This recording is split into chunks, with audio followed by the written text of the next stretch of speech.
मित्रों, नमस्कार। आज के इस व्याख्यान में मैं आप सभी का हार्दिक स्वागत करती हूँ। मैं प्रोफेसर अनुपम शर्मा, अध्यक्ष राजनीति विज्ञान एवं मानवाधिकार विभाग, इंदिरा गांधी राष्ट्रीय जनजातीय केंद्रीय विश्वविद्यालय से संबद्ध हूँ। मित्रों, आज के हमारे चर्चा का विषय है भारत में प्रशासनिक संस्कृति। प्रत्येक देश की एक अपनी संस्कृति होती है और उस देश में जो प्रशासनिक व्यवस्था होती है उसकी भी अपनी एक अलग संस्कृति पाई जाती है। प्रशासनिक संस्कृति को समझने से पूर्व या उसकी विशेषताओं पर का विश्लेषण करने से पूर्व संस्कृति और प्रशासनिक संस्कृति किस प्रकार से परिभाषित की जाती है। जो संस्कृति है यह मनुष्य के एक समूह विशेष से संबंधित जो रीति रिवाज होते हैं, जो परंपराएं होती हैं, जो व्यवहार होते हैं उस समाज के, उनका मिलकर एक समष्टि के रूप में है कि जब इन सारी चीजों को हम एक साथ देखते हैं तो जो उन प्रतिमानों से बनने वाली समष्टि है उसको संस्कृति के रूप में परिभाषित किया जाता है। इसी को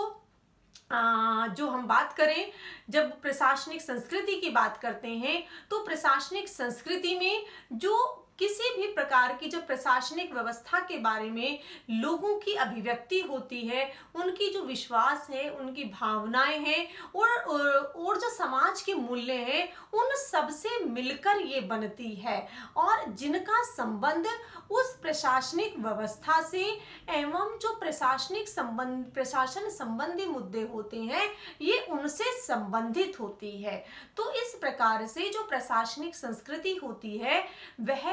संस्कृति का एक अंग होती है और उस अंग के और उस भाग के रूप में उसकी कुछ अपनी अलग विशेषताएं पाई जाती हैं। जो प्रशासनिक संस्कृति की अवधारणा है उसमें जो गैब्रियल आमंड है उसके द्वारा जो प्रशासनिक संस्कृति की अवधारणा है उसका राजनीति विज्ञान में और लोक प्रशासन में जो उसे और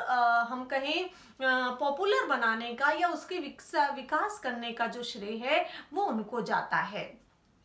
प्रशासनिक व्यवस्था भिन्न भिन्न देशों में भिन्न भिन्न प्रकार की पाई जाती है और अगर इसका हम थोड़ा सामान्यकरण करें तो जो विकसित देश हैं उनके प्रशासनिक व्यवस्था और जो विकासशील देश हैं उनके प्रशासनिक व्यवस्था उनमें अंतर पाया जाता है। तो इस संदर्भ में भारतीय प्रशासनिक संस्कृति का अगर हम विश्लेषण करें तो जो भारत की प्रशासनिक संस्कृति है उसका उदय, जो भारत जब से स्वतंत्र राष्ट्र के रूप में अस्तित्व में आया है और अब तक की जो एक यात्रा रही है वह यात्रा लगभग 7 दशकों की है। तो जो ये 7 दशकों की ये यात्रा है इसमें जो भारतीय प्रशासनिक संस्कृति का उदय हुआ है वह भिन्न भिन्न समयों में भिन्न भिन्न प्रकार का रहा है। अगर भारतीय संस्कृति की हम बात करें तो भारतीय संस्कृति दुनियाओं की पुरानी संस्कृति में से एक है। लगभग 5 वर्ष पूर्व की अगर हम बात करें तो इतना इसको विद्वानों के द्वारा इसका मूल्यांकन किया जाता है। भारत में समय समय पर जो आक्रांतता आए थे उनके द्वारा भारत की जो संस्कृति थी उसको नष्ट करने का प्रयास भी किया गया था, पर जो भारतीय संस्कृति है उसकी यह विशेषता रही थी कि उसने जो सभी संस्कृति से जुड़े हुए चाहे वो लोग थे या लोगों के द्वारा आक्रमण किए गए थे उस संस्कृति को ये आत्मसात करती रही और जब ये आत्मसात करती रही तो भारतीय संस्कृति बहुत समृद्ध संस्कृति के रूप में उभर कर सामने आई थी। परंतु जो ब्रिटिश शासन या ईस्ट इंडिया कंपनी से जबकि हम बात करें, अगर हम बात करते हैं तो जो ब्रिटिश या अंग्रेज जो परिवर्तन की लहर भारत में लेकर आए थे उस परिवर्तन की लहर से भारत की संस्कृति जो थी वह भी अछूती ना रह सकी, जिसने भारत की जो संस्कृति थी उसके न केवल मूल्यों बल्कि जो हमारे स्थापित परंपराएं थी उनमें भी परिवर्तन कर दिया। जहां पर जो पहली संस्कृति से जुड़े हुए जो लोग हम भारत में आए थे, जहां पर भारत की समृद्ध संस्कृति ने उन्हें अपने अंदर समाविष्ट करते हुए एक समृद्ध संस्कृति बनी थी, वहीं पर उस संस्कृति को जो ईस्ट इंडिया कंपनी या ब्रिटिश शासन के द्वारा जो परिवर्तन की लहर आई थी उसने उन स्थापित मानदंडों में परिवर्तन कर दिया। यद्यपि हम जानते हैं कि संस्कृति परिवर्तनशील होती हैं, परंतु ये परिवर्तन इतना सरल भी नहीं होता। संस्कृति की कुछ विशेषताओं में जहां परिवर्तन सरलता के साथ हो जाता है, वहीं पर कुछ विशेषताओं में ये रिजिड होती हैं, या हम दूसरे शब्दों में कहें तो परिवर्तन बहुत कठिनता के साथ होता है। तो संस्कृति में गत्यात्मकता है, लेकिन वो गत्यात्मकता भी बहुत आसान नहीं है, वह भी समय एवं परिस्थितियों के अनुसार उसमें भी समय लगता है। तो जो भारत में ब्रिटिश शासन जो हम बात करें, जो लगभग 200 वर्षों का यहाँ पर उनका शासन रहा है, उसमें जो भारत की प्रशासनिक संस्कृति का विकास हुआ है वह एक भिन्न प्रकार की संस्कृति थी। अगर उस संस्कृति की हम स्वतंत्रता के पश्चात में उसका विश्लेषण करें तो हम स्पष्ट रूप से देख सकते हैं कि जो प्रथम 2 दशक हैं, लगभग बहुत स्पष्ट समय विभाजन नहीं है, लेकिन 1970 तक की जो भारतीय प्रशासनिक संस्कृति की विशेषताएं हैं उनमें स्पष्ट रूप से जो ब्रिटिश प्रशासनिक संस्कृति थी उसका स्पष्ट रूप से प्रभाव देखा जा सकता है। और वह प्रभाव न केवल जो प्रशासन तंत्र का संरचना है, उसका ढांचा है, वह उसमें है, बल्कि उसके साथ साथ वह प्रक्रियाओं में भी देखा जाता है। क्योंकि जो स्वतंत्रता के पश्चात जो प्रशासक थे और जो राजनीतिज्ञ थे, वहां पर जो योग्य प्रशासक होते थे उनको राजनीतिज्ञों के द्वारा महत्वपूर्ण स्थान प्रदान किया जाता था, उनका सहयोग लिया जाता था, और जो प्रशासक थे वो भी निष्पक्ष रूप से अपनी सलाह एवं सहयोग राजनीतिज्ञों को देते थे। अर्थात जो राजनीतिज्ञों एवं प्रशासनिक मशीनरी के मध्य का जो संबंध है वह कार्यों को भली भांति करने के लिए एक दूसरे के साथ मिलकर एक साथ आगे चलने का लक्ष्य है। इसी प्रकार से जो हम बात करें कि जो राजनीतिज्ञ थे उनके द्वारा उन प्रशासकों को भी महत्वपूर्ण स्थान दिया जाता था या सम्मान दिया जाता था, जो इस प्रकार की सहायता या सलाह निष्पक्ष रूप से राजनीतिज्ञों को देते थे। तो वो जो सलाह थी, वो जो मशवरा था, वो जो राजनीतिज्ञों के द्वारा उसे स्वीकार किया जाना था, वो एक भारतीय जो प्रशासनिक संस्कृति है उसकी प्रमुख विशेषता रही थी। परंतु इसी समय में कुछ ऐसे संस्कृति में परिवर्तन भी स्पष्ट रूप से देखे जाने लगे थे, जहां पर कि राजनीतिक क्षेत्र में जो परिवर्तन आए उसका प्रभाव जो प्रशासनिक संस्कृति, क्योंकि भारत की जो प्रशासनिक संस्कृति थी वह अभी विकास के दौर से गुजर रही थी, उस लगभग 2 दशक की ये जर्नी थी। तो जो परिवर्तन का दौर था राजनीति का, वही प्रशासनिक संस्कृति का भी वो एक संक्रमणकालीन दौर था, तो उसका प्रभाव भी उस पर देखा जा रहा था। जो राजनीति में मूल्यों में कमी आ रही थी, वो मूल्यों की कमी प्रशासनिक संस्कृति में भी थी। अब जहां पर जो फर्स्ट जनरेशन के, चाहे वो पॉलिटिकल लीडर्स थे या एडमिनिस्ट्रेटर्स थे, उनके द्वारा जिन नैतिक मूल्यों को स्थापित किया गया था, वहां पर अब उन नैतिक मूल्यों में कमी दिखलाई देने लगी थी कि लग रहा था कि नैतिक मूल्य कहीं थोड़े पीछे होते जा रहे हैं। इसी के साथ जो सामंतवादी तत्वों का उभार था वो भी धीरे धीरे और उभरने लगा था। जो भारतीय समाज की विशेषता रही थी उसमें स्वतंत्रता के पश्चात वो जो सामंतवादी तत्व थे उनका उभार हो रहा था या वो अपनी भूमिका निभाने लगे थे। इसी को स्पष्ट करते हुए जो पॉल एपिल भी हैं, उन्होंने उन्होंने कहा था कि जो भारत की प्रशासनिक व्यवस्था है उसमें जो सामंतवादी जो ये विशेषताएं हैं, विरासत है, उसके तत्व मौजूद हैं। अर्थात स्वतंत्रता के पश्चात भी विभिन्न संवैधानिक प्रावधानों के उपरांत भी जो सामंतवादी विरासत के तत्व थे वो मौजूद रहे थे। तो ये जो व्यवस्था थी ये है जो भारतीय संविधान जिसको स्वीकार किया गया था, लोकतांत्रिक व्यवस्था जिसे हमने स्वीकार किया था, ये उसके विपरीत व्यवस्था थी। जो वेबर मॉडल है नौकरशाही का, उसकी विशेषताएं भी मौजूद रही। यद्यपि भारत में स्वतंत्रता के पश्चात जो लोक कल्याणकारी राज्य की अवधारणा को स्वीकार किया गया था, उस अवधारणा में एक भिन्न प्रकार की प्रशासनिक मशीनरी की आवश्यकता होती है जो उन सरकार के द्वारा जो राजनीतिक लक्ष्य निर्धारित किए जाते हैं उनको पूरा करने में अपने एक सहायक के रूप में कार्य करती है, एक अपनी सक्रिय भूमिका का निर्वाह करती है। परंतु जो वेबरियन मॉडल की विशेषताएं हैं, जिसमें तटस्थता है, जिसमें निष्पक्षता है, जिसमें सत्यनिष्ठता है, उसमें उस पर बल दिया जाता है। तो भारतीय जो प्रशासनिक संस्कृति थी उसमें उन तत्वों की विद्यमानता थी और उन्हीं के आधार पर मशीनरी कार्य कर रही थी। यद्यपि जो मानवतावादी दृष्टिकोण था उसको भी स्पष्ट रूप से देखा जा सकता था कि जब भी संकट का समय भारत में आया था तो भारतीय प्रशासनिक व्यवस्था मशीनरी के द्वारा उसको बहुत ही बेहतर तरीके से कुशलता पूर्वक उस संकट का सामना करते हुए उस चुनौती को पार किया गया था। परंतु इसी के साथ साथ कुछ नकारात्मक प्रवृत्तियां भी धीरे धीरे अब संस्कृति का हिस्सा बनती जा रही थी, जहां पर कि राजनीतिज्ञ और जिस प्रकार से नौकरशाही का जो एक संबंध था वो स्थापित हो रहा था, वो एक सांठगांठ हो रही थी। ऐसी प्रकार की जो और नकारात्मक प्रवृत्तियां थी वह स्पष्ट रूप से दिखलाई देने लगी थी। परंतु इसके पश्चात के यदि हम कार्यकाल को देखें तो उसमें कुछ भिन्न प्रकार की विशेषताएं हमें देखने को मिलती हैं। जो ये भिन्न प्रकार की विशेषताएं हैं इन्हें विशेषज्ञों के द्वारा नवीन प्रशासनिक संस्कृति का भी नाम दिया जाता है कि ये जो विशेषताएं हैं ये जो पहला 2 दशक रहे हैं उस प्रशासनिक संस्कृति से जो भिन्न है, इसलिए उन्हें न्यू एडमिनिस्ट्रेटिव कल्चर के नाम से जाना जाता है, उन विशेषताओं के नाम से जाना जाता है।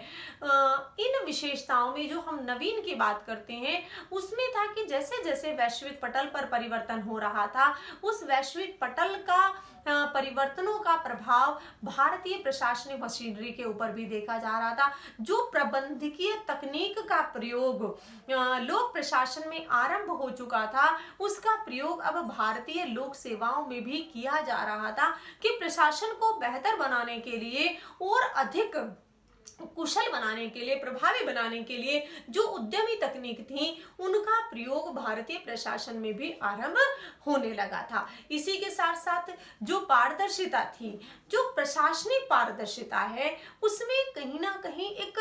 कमी है, क्योंकि जो भी प्रमुख निर्णय लिए जाते हैं वो प्रमुख निर्णय प्रशासन में जो उच्च स्तर के प्रशासनिक अधिकारी हैं उनके द्वारा लिए जाते हैं। उसमें जो समस्त विभाग में या प्रशासनिक मशीनरी में कार्य करने वाले लोग हैं उनके सहभागिता का अभाव पाया जाता है। तो जो ये प्रशासन में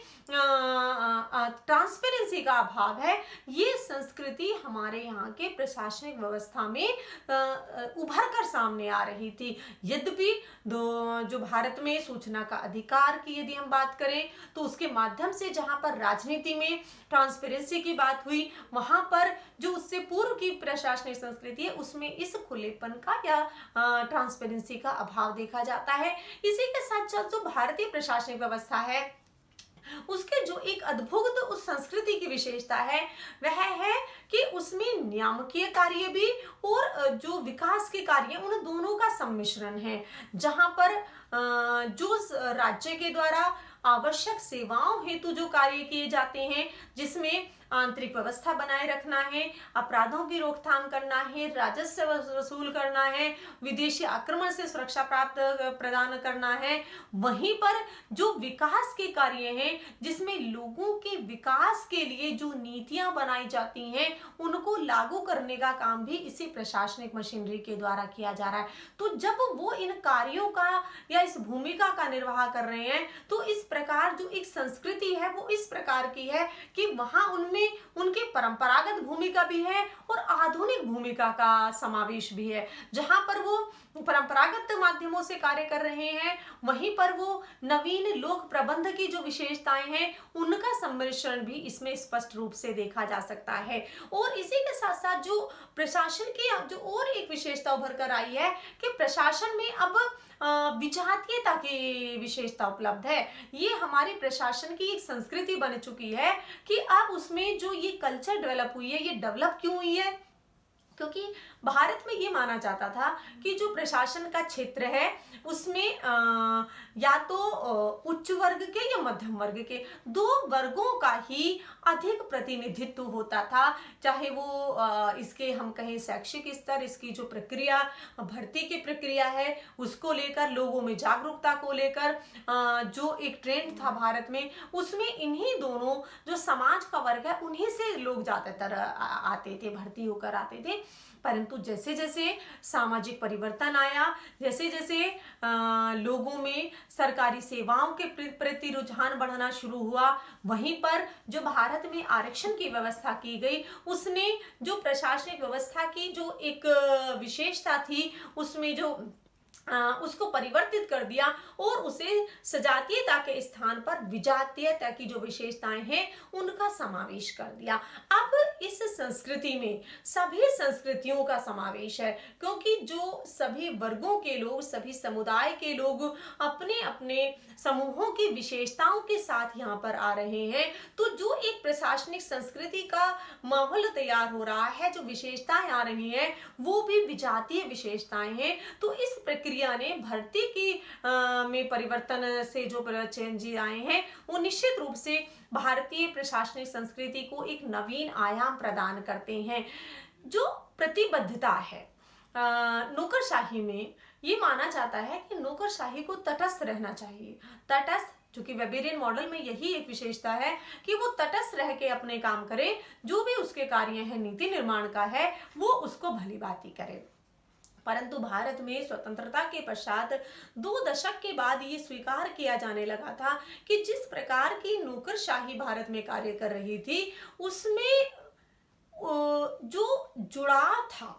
उस जुड़ाव का अभाव पाया जा रहा था। जो एक प्रतिबद्धता थी उसका अभाव था। यद्यपि लोक सेवाओं में प्रतिबद्धता की मांग की जाती है लेकिन वो प्रतिबद्धता राजनीतिक दलों के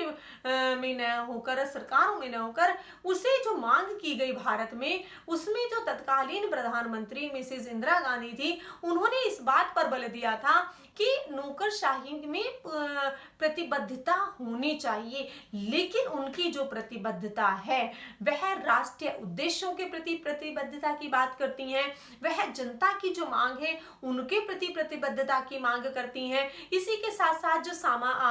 लोगों के मध्य जो उनकी आवश्यकताएं हैं, जो उनके प्रति चेतन है, उसकी मांग करती हैं। वो मांग करती हैं कि लोक सेवकों को जो भारतीय संविधान में नीति निर्देशक तत्व हैं उनके प्रति प्रतिबद्ध होना चाहिए। अर्थात जो नौकरशाही है उसको तटस्थ रहकर केवल अपनी भूमिका निर्वाह करने के स्थान पर जो समाज है, जो समाज के लोगों की मांगे हैं, जो संविधान के मूल्य हैं, उनके प्रति प्रतिबद्धता रखते हुए, उन्हें जनता के प्रति संवेदनशीलता रखते हुए उन्हें इस बात पर कार्य करना चाहिए जिससे कि अधिक से अधिक लोगों का विकास संभव हो सके। जनता और प्रशासकों के मध्य जो एक अंतर है, जो गैप है, जो श्रेष्ठता की भावना आ गई है, उसे दूर करके एक साथ वो मिलकर कार्य करें। इसी के साथ साथ भारत में भी अब इस बात पर बल दिया जाने लगा कि जो सामान्यज्ञ हैं उनके स्थान पर विशिष्ट विभागों में विशेषज्ञों की नियुक्ति होनी चाहिए, क्योंकि जो विभाग है, जो भारतीय प्रशासनिक सेवा है, वो इस बात पर बल देती है कि जहां पर जो विभाग हैं वो इस प्रकार के हों कि विशेषज्ञ विभाग, मान लीजिए हम बात करें अगर स्वास्थ्य की हम बात करते हैं तो यह एक ऐसा क्षेत्र है जिसमें उस विभाग का जो मुखिया है, उसका जो प्रमुख है, वह मेडिकल क्षेत्र में जो विशेषज्ञ है, अनुभव रखता है, वह होना चाहिए, ना कि एक सामान्य जो कि एक सामान्य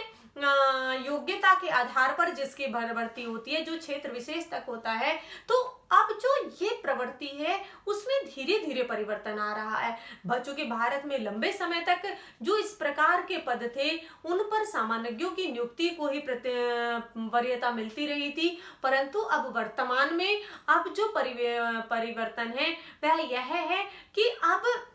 जो इस प्रकार के संगठन हैं उनमें उसी क्षेत्र के जो विशेषज्ञ हैं उनकी नियुक्तियां की जा रही हैं, और उसका प्रभाव भी स्पष्ट रूप से देखा जा सकता है कि जो अब संस्कृति का विकास उस विभाग में हो रहा है या प्रशासनिक संस्कृति जो विकसित हो रही है वह भी भिन्न प्रकार की होती है। इसी के साथ साथ जो और हम विशेषता की बात करें कि राजनीति के साथ में प्रशासनिक तंत्र का यह राजनीति के साथ संलग्नता की जो विशेषता है यह एक प्रमुख विशेषता बन गई है, और इस प्रमुख विशेषता के कारण जो भारतीय प्रशासनिक संस्कृति में परिवर्तन आया है वह परिवर्तन स्पष्ट रूप से देखा जा सकता है कि अब अधिक से अधिक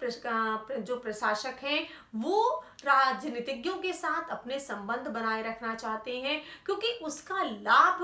जो प्रोन्नति में जो स्थानांतरण में होता है उसका उठा सकें। क्योंकि जहां पर नियुक्ति योग्यता के आधार पर की जाती है वहीं पर जो आगे की कार्य प्रणाली है जिसमें कि प्रमोशंस हैं, जिसमें ट्रांसफर हैं, वे राजनीतिक मशीनरी के द्वारा या सरकार के द्वारा किए जाते हैं। तो स्वयं के हितों को पूरा करने की जो प्रवृत्ति भारतीय संस्कृति प्रशासकीय संस्कृति में उभरी है उसने राजनीतिज्ञों एवं प्रशासकों के मध्य जो संबंध बनाए हैं वो इस प्रकार के हैं जो एक नवीन प्रकार के संस्कृति को जन्म दे रहे हैं। इसी के साथ साथ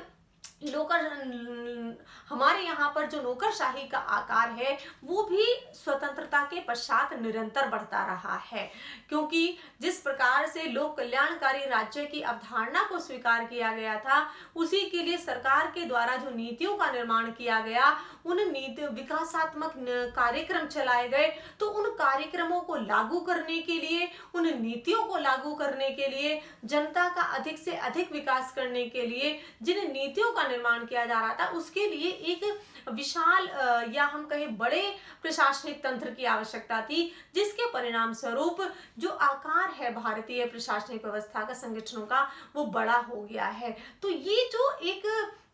हमारा प्रशासनिक तंत्र की जो विशेषताएं हैं उसके अंदर जो संस्कृति डेवलप हुई है वह है कि कार्यों का जो विभाजन है वह उनके आधार पर अब प्रशासकों के द्वारा अपनी भूमिका का निर्वाह किया जा रहा है। भारत में जो स्वतंत्रता के पश्चात की यदि हम बात करें तो जो स्वतंत्रता के पश्चात जिस संविधान को हमने अंगीकृत किया, जिसको लागू किया गया है, जिसके माध्यम से लोकतांत्रिक व्यवस्था को लागू किया जा रहा है, वह एक विशिष्ट प्रकार की प्रशासनिक व्यवस्था की मांग करता है, क्योंकि भारत की जो विकास की यात्रा है स्वतंत्रता के पश्चात वो अभी लगभग 7 दशकों की यात्रा है। तो इसमें जहां पर सरकार के ऊपर ये एक दायित्व है कि वे सभी लोगों को जो गरीबी की रेखा से नीचे रह रहे हैं, जिनकी मूलभूत आवश्यकताएं पूरी करने में स्वयं सक्षम नहीं है, तो वहां पर उनको पूरा वो कर सके, सरकार उनको सहायक के रूप में उनकी सहायता कर सके। तो उसके लिए जरूरी है कि इस प्रकार की संस्कृति का विकास हो जिसमें कि लोगों का भी विश्वास हो, लोग भी उसमें अपनी भूमिका का निर्वाह कर सकें। यद्यपि भारत में स्वतंत्रता के पश्चात जो प्रशासनिक मशीनरी है वो निश्चित रूप से सरकार के लक्ष्यों को प्राप्त करने के लिए संकट के समय में एक हम कहें कि उन संकट को, चुनौती को स्वीकार करते हुए उससे पार पाने में और जनता के सरकार के लिए जो सरकार के द्वारा जो नीतियां बनाई जाती हैं उन्हें लागू करने में प्रमुख भूमिका का निर्वाह कर रही है। परंतु कुछ जो इस तरीके की प्रवृत्तियां शामिल हुई हैं, उन्होंने जो प्रशासनिक संस्कृति है उसमें कुछ नकारात्मक तत्वों का भी समावेश हो गया है। यद्यपि हम सभी को एक ही जैसे प्रकार से नहीं उनका विश्लेषण कर सकते, इसलिए कभी कभी जो राजनीति विज्ञान के या लोक प्रशासन के विद्वान हैं या प्रैक्टिशनर्स हैं जो इस क्षेत्र में एज ए प्रोफेशन कार्य कर रहे हैं, उनका ये मानना है कि अगर हम लोक प्रशासकों को भारत में उनका वर्गीकरण करें तो उन्हें हम सामान्यतः इस तरीके से रख सकते हैं। एक कैटेगरी में वो प्रशासक हैं जो सत्यनिष्ठा के साथ, ईमानदारी के साथ अपनी भूमिका का निर्वाह करते हैं, अपनी भूमिका निभाते हैं। इसी के साथ साथ वो किसी भी प्रकार की परिस्थितियों में झुकने के लिए या हम जो कहें कि राजनीतिज्ञों के साथ तादात्म्य बैठाने के लिए वो तैयार नहीं होते, और उसी का परिणाम है जो इस प्रकार के प्रशासक हैं उनकी संख्या बहुत कम है, और उनको जो ट्रांसफर एक जबकि विभाग की रेगुलर प्रोसेस है, एक निश्चित समय के पश्चात हर प्रशासक का जो है वो स्थानांतरण होता है, परंतु इस प्रकार की व्यवस्था में जो प्रशासक इस कैटेगरी में है, जो राजनीति से दूर हैं, तटस्थ रहते हुए अपनी भूमिका का ईमानदारी सत्यनिष्ठा के साथ पालन करते हैं, उनको इस स्थानांतरण की नीति का शिकार होना पड़ता है, उन्हें बहुत जल्दी ट्रांसफर दे दिया जाता है। दूसरे प्रकार के प्रशासक हैं कि जो सत्यनिष्ठा से अपनी भूमिका का निर्वाह करते हैं, ईमानदारी रखते हैं, परंतु जब परिस्थितियां ऐसी आ जाती हैं कि जहां पर वो अपने हितों को पूरा करने में उसके आधार पर सक्षम नहीं हो पाते, तो वो परिस्थितियों के समक्ष झुक जाते हैं। हम जिसे कहते हैं कि परिस्थितियों के अनुसार स्वयं को मोड़ लेते हैं। इस श्रेणी में जो प्रशासक हैं उनकी संख्या पहले की तुलना में अधिक होती है, जो एक मध्य मार्गी कहलाते हैं। मध्य मार्गी अर्थात जहां पर सत्यनिष्ठा और ईमानदारी को भी वो वरीयता देते हैं, और दूसरे ही साथ उन परिस्थितियों में जहां पर कि उन्हें फ्लेक्सिबिलिटी चाहिए होती है या कुछ अपने इंटरेस्ट आ जाते हैं, उन वहां पर वो उससे समझौता कर लेते हैं। तीसरे प्रकार के जो प्रशासक वर्ग है, यह वो वर्ग है जो जनता के हित की अपेक्षा अपने हितों को वरीयता देता है, और अपने हितों को वरीयता देने के प्रयास में वह कभी कभी उन हम कहें राजनीतिज्ञों के साथ अपना तालमेल बिठाने का प्रयास करता है, अपनी सत्यनिष्ठा के साथ उसे परिवर्तित कर लेता है, या प्रतिबद्धता जहां होनी चाहिए उसके स्थान पर दूसरी जगह अपनी प्रतिबद्धता रखते हैं। तो ये जो प्रशासकों का वर्गीकरण है, इसे भारतीय प्रशासनिक संस्कृति में या प्रशासनिक संगठनों में हम देख सकते हैं कि इस प्रकार की जो विचारकों के द्वारा, विद्वानों के द्वारा, प्रैक्टिशनर्स के द्वारा जो वर्गीकरण है उसको भारतीय प्रशासनिक व्यवस्था में देखा जा सकता है। परंतु अभी भी भारत में प्रशासक वर्ग, एक बड़ा प्रशासक वर्ग ऐसा है जो लोकतांत्रिक मूल्यों के प्रति प्रतिबद्ध है, जो जनता के विकास से प्रतिबद्धता रखता है, जनता से के जो आवश्यकताएं हैं, उनकी मांगे हैं, उनकी इच्छाएं हैं, उनके प्रति संवेदनशील है, नीति निर्देशक तत्वों के प्रति संवेदनशील है। यद्यपि समय परिवर्तन के साथ उसमें कुछ इस तरीके की नकारात्मक प्रवृत्तियां संस्कृति में समावेश जिनका हो गया है, उनको समय के साथ परिवर्तन हम कहें सुधारा जा सकता है। भारतीय प्रशासनिक में सुधार के लिए तो समय समय पर आयोगों का गठन किया गया है। उसका उद्देश्य भी यही है कि इस प्रकार की प्रशासनिक संस्कृति का विकास किया जाए जो लोकतांत्रिक मूल्यों के अनुरूप हो, लोकतांत्रिक व्यवस्था के अनुरूप हो, और जनता को बेहतर से बेहतर सुविधाएं उपलब्ध कराने में वह अपनी योग्यता, क्षमता, दक्षता के अनुसार अपनी भूमिका का निर्वाह कर सके। आप सभी का बहुत बहुत धन्यवाद।